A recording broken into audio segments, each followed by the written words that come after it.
First heard that Amelia Earhart had crash-landed in Eureka, Utah, on a cross-country flight, I thought I knew how the story got started. Once, during Eureka days in August, a stunt plane crashed into a building on Main Street, and the pilot was killed. Someone's memory had recast a likely celebrity as the main character, I assumed. That's how folktales begin. Then I found a 2-sentence report of the accident in the New York Times. Earhart had crash-landed near town. She stayed with the mine owners while her plane was repaired. Those who met her were most struck by 2 details. She wore pants, and she smoked cigarettes.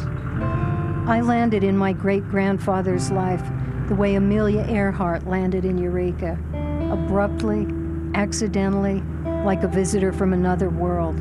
I wonder what he would have made of her, and even more, what he would have made of me.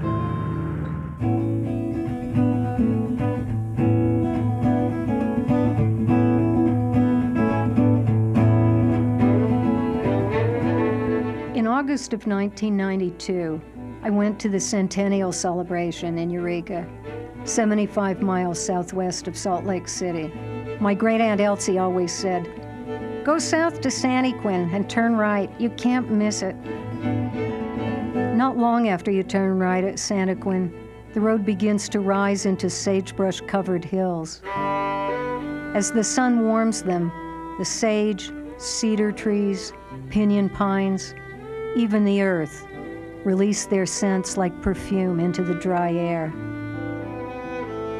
The road winds around and up, and soon I began to pass remnants of the gold and silver mining.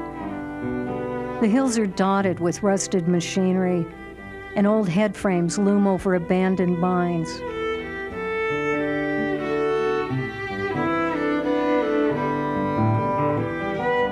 I tried to imagine how the town must have looked when my grandmother was growing up and the streets were bustling with activity. The mining town was booming then. There was a feeling of prosperity and a buzz of excitement. The population was between 4,000 and 5,000, and several passenger trains came through every day.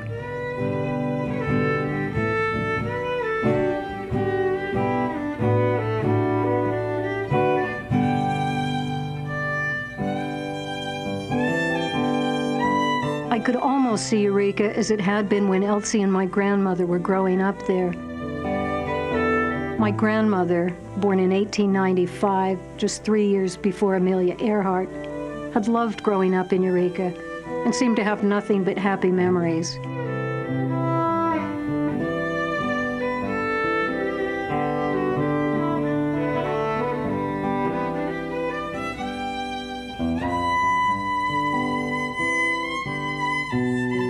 She told about parties, parades, dances.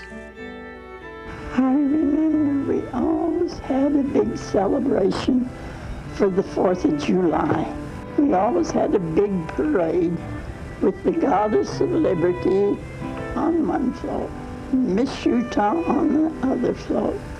And they had one float that was called the United States. It was a big wagon drawn with horses. And in the wagon were girls representing every state in the Union.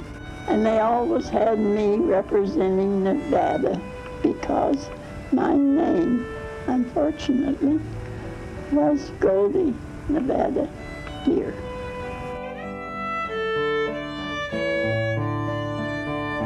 I had only a few tangible reminders of the past. People whose families have stayed in one part of the country for generations have the opposite problem. A woman I know in New England has a house full of furniture that has come down to her from 4 preceding generations. She says she hates the burden of it, the sense of obligation, and fantasizes an accidental blaze that would take it all out of her hands. But I could fit almost everything I have from grandparents and great-grandparents in a box. Tortoiseshell glasses, one baby shoe, diamond earrings, a locket, a pin. For my friend in New England, the past is suffocating. But for me, it was mostly uncharted territory, and I was suddenly eager to see what I could find there.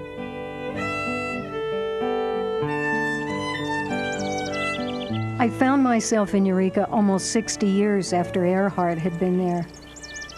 But I'd once been at home there. I'd sat on my great Aunt Elsie's porch and watched the town, the world, go by, while she told me each person's history and where they fit in the scheme of things. Most writers feel like outsiders, and this was one of the few places where I'd felt as if I were on the inside, looking out. I'd come back because I was lost. I'd stopped writing poems. Maybe if I went back to a place where I'd once belonged, I could pick up the thread again.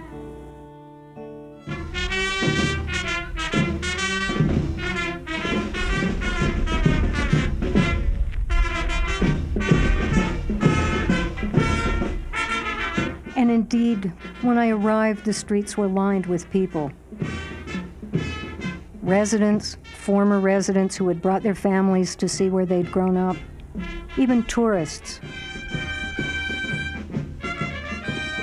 Eureka and the surrounding Tinnick region had been declared a National Historic District based on the remnants of its mining history. There were even a few reporters in town doing human interest stories. There were other pleasant surprises. A few city people had, unlikely as it seemed, bought houses there as weekend retreats. One couple had bought my great Aunt Elsie's house and rescued it from imminent collapse.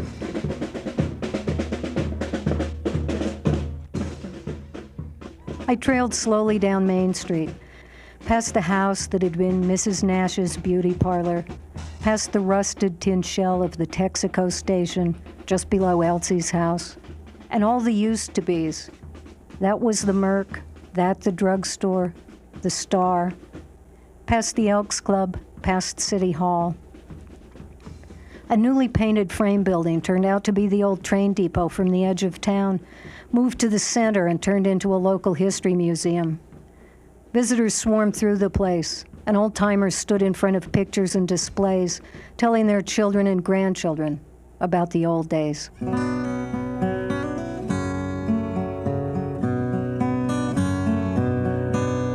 One cabinet held mining gear, picks, small shovels, and miners' hats with carbide lanterns in front. Each one gave off about as much light as a small candle. I couldn't bear to imagine being in a narrow tunnel far underground with no light but this small flickering.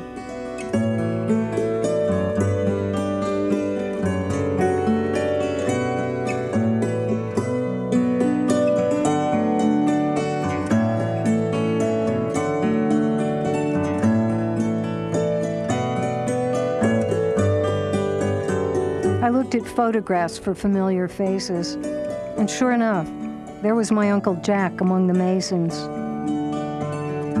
My Uncle Will in his baseball uniform.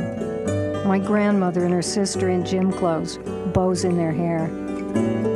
Over a photograph of the town's first class, taken in 1890, was a faded Xerox of an article from the Eureka Reporter. I glimpsed the name under one of the photographs, Holland Francis Gear. My grandmother's name. So this was my great-grandfather. I stopped to look at him straight on as he was looking out of the photograph. I felt as if he were looking straight at me, holding me there, that he had something to tell me.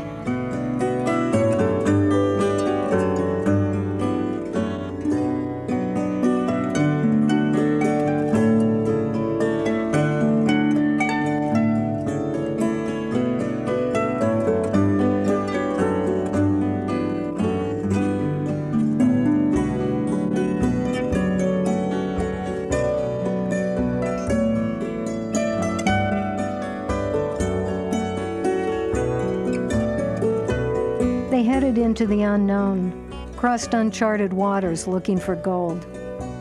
Uncharted waters, that's what it's like to begin a poem. You are embarking, setting out, looking for something. You have glimpses, charts, rumors, hopes and dreams to go on.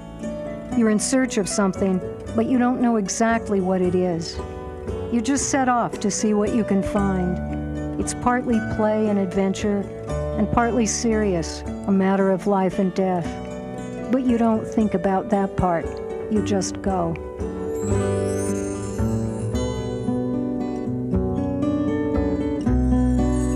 Once upon a time, people believed in gold flowers.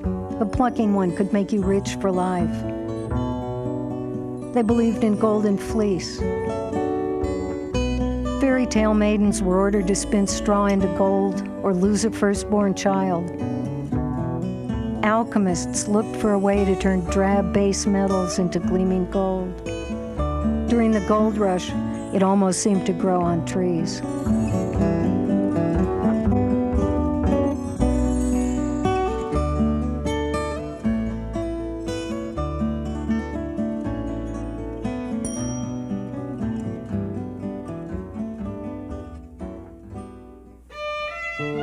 The vision my grandmother passed on to me was one of an idyllic setting. Hopefulness was the climate they lived in, like a succession of sunny days, and it lifted their daily lives out of the ordinary and made them glisten.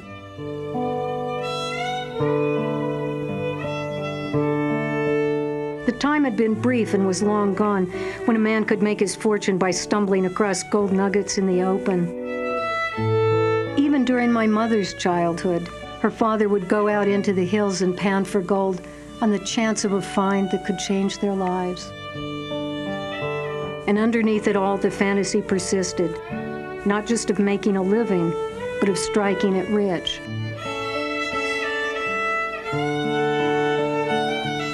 By the time I visited as a child, only 1 or 2 mines were still open, and then none. No more trains passed through Eureka. The movie theater closed, and the grocery store where my Uncle Will had worked. But the people who lived there never gave up. Geologists were in town, someone would say. They're reopening the Chief, or the Dragon, or the Blue Rock. Something was always about to happen. The last time I'd seen it, the only businesses left were a gas station and a bar.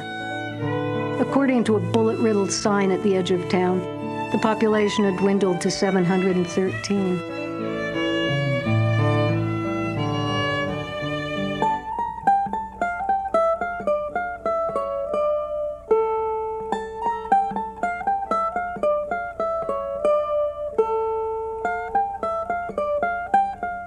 Of course, it was an illusion to think that I had seen Eureka in its glory days, or that the old town had been revived in the present.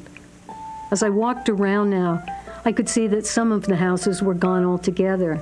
I couldn't even see their foundations, just vacant spots in what had been a neat row. But nothing had replaced them, so the outline was just as I had remembered it, only fainter, like a pencil sketch compared to a watercolor. It seemed exactly right that the place was simply fading gradually. It wasn't going backwards in time. Instead, it was going forward into memory.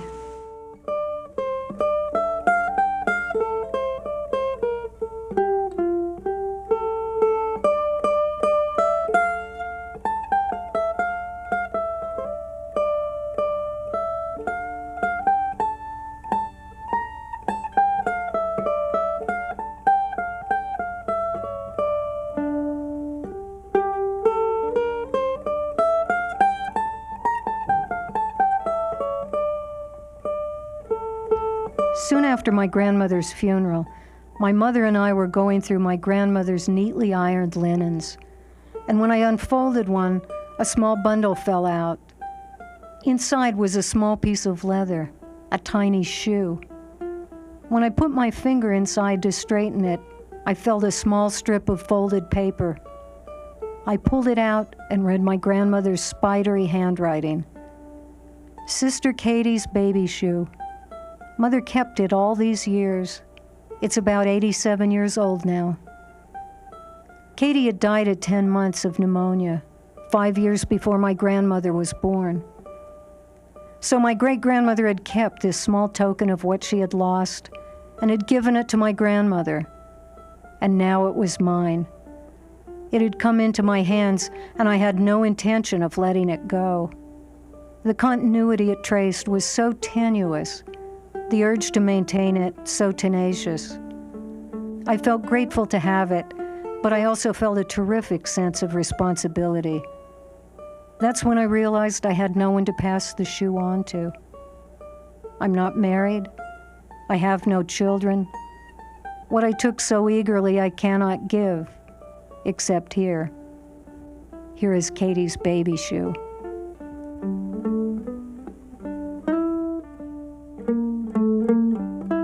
The novelist Nabokov said that when he put details of his life into his books, they were lost to him forever. But how else, being mortal, can we save things except by giving them away? Coming back has reminded me what I do. I save what matters to me by giving it away in writing.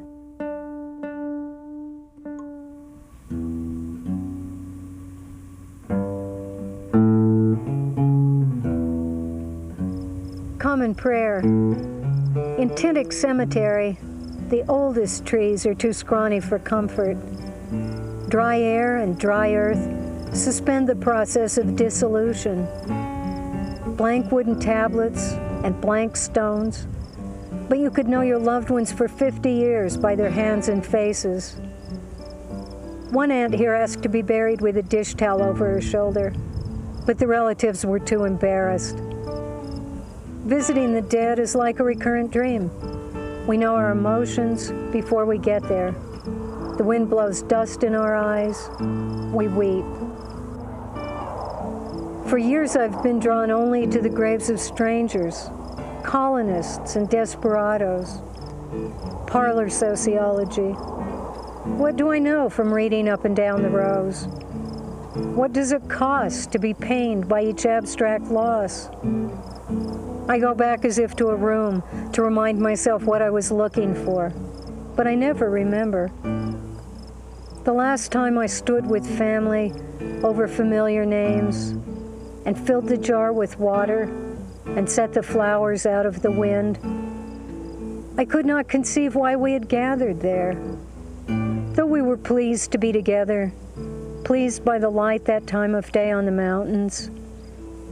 If any of us had fallen to our knees with grief, we had done it in private. Now we were melancholy and sociable, like guests too long at a party. Whatever the landscape, the dead will not arrive, like disgruntled tourists, to discover what's missing. That's left to us, to our hands and mouths that open and close on nothing.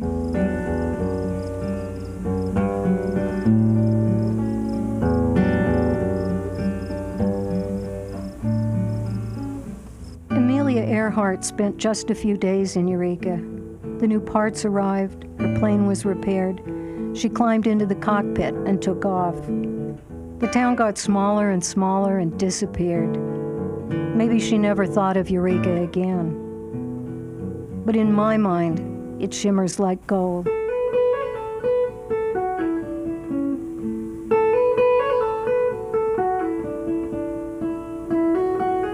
I was luckier than my great-grandfather had been. He'd named his daughter Goldie for the gold he never found.